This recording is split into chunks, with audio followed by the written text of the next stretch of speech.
Assalamualaikum warahmatullahi wabarakatuh. Selamat pagi anak-anakku sekalian, apa kabar?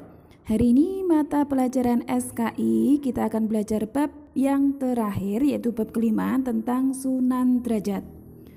Biografi Sunan Derajat. Nama asli Sunan Derajat adalah Raden Qasim Syarifuddin. Sunan Derajat adalah putra Sunan Ampel dan Nyai Ageng Manila. Sunan Derajat lahir tahun 1470 Masehi dan wafat pada usia 50 tahun, yaitu tahun 1522 Masehi, dan dimakamkan di Desa Derajat, Kecamatan Paciran, Lamongan. Sejarah perjuangan Sunan Derajat. 1. Awal perintah untuk berdakwah. Sunan Ampel memerintahkan Raden Qasim untuk melakukan dakwah seperti kakaknya. Awalnya, Raden Qasim belum berkeinginan untuk itu. Beliau hanya ingin membantu sang kakak. Raden Qasim menolak untuk berdakwah di Jawa bagian timur karena masih kental dengan ajaran Hindu. 2. Raden Qasim diberi kebebasan memilih tempat berdakwah. Melihat respon yang belum siap, Sunan Ampel memberi hak memilih berdakwah.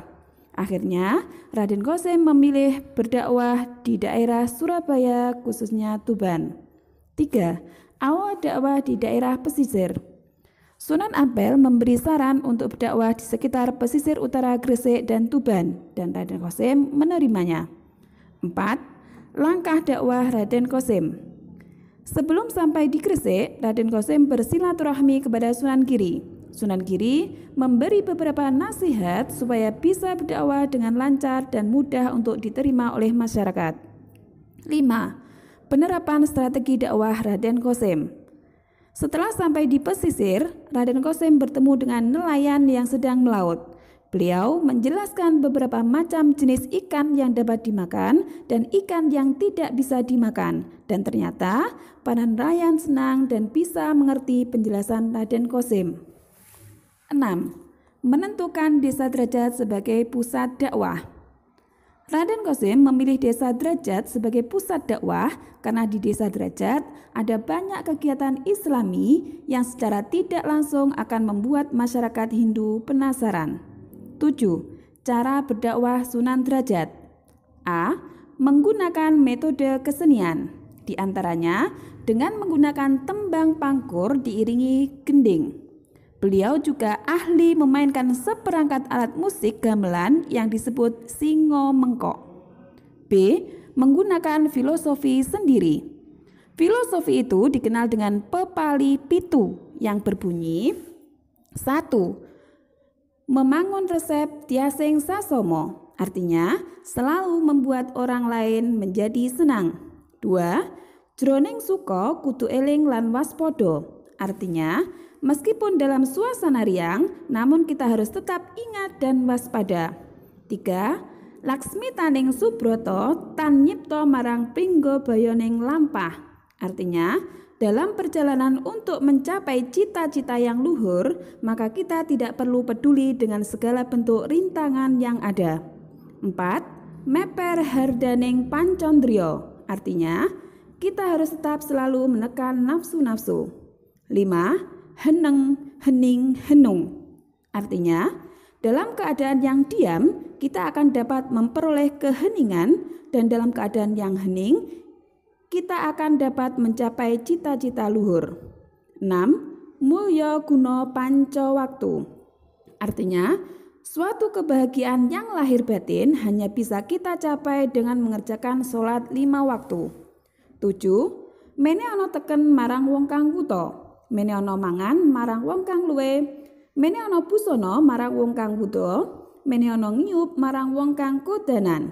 Artinya, berilah ilmu supaya orang lain pun menjadi pandai. Sejahterakanlah kehidupan masyarakat yang miskin. Ajarilah kesusilaan pada orang yang tidak punya malu, serta berikan perlindungan kepada orang yang menderita. C. Terjun langsung ke masyarakat untuk mengatasi berbagai macam masalah.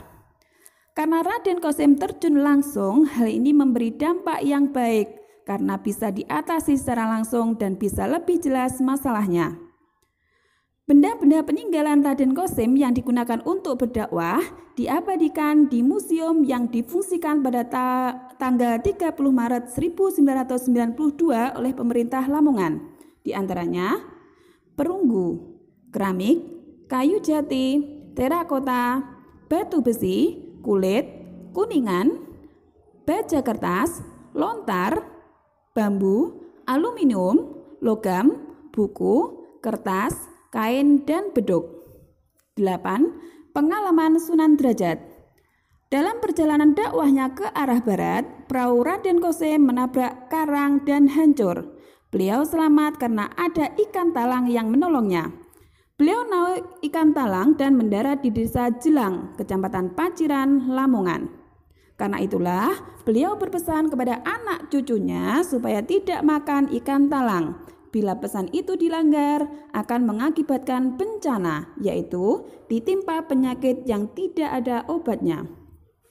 Di sana, Raden Qasim mendirikan pesantren. Setelah 1 tahun di desa Jelang, beliau mendapat ilham supaya menuju ke selatan kira-kira berjarak 1 km dan mendirikan surau di sana.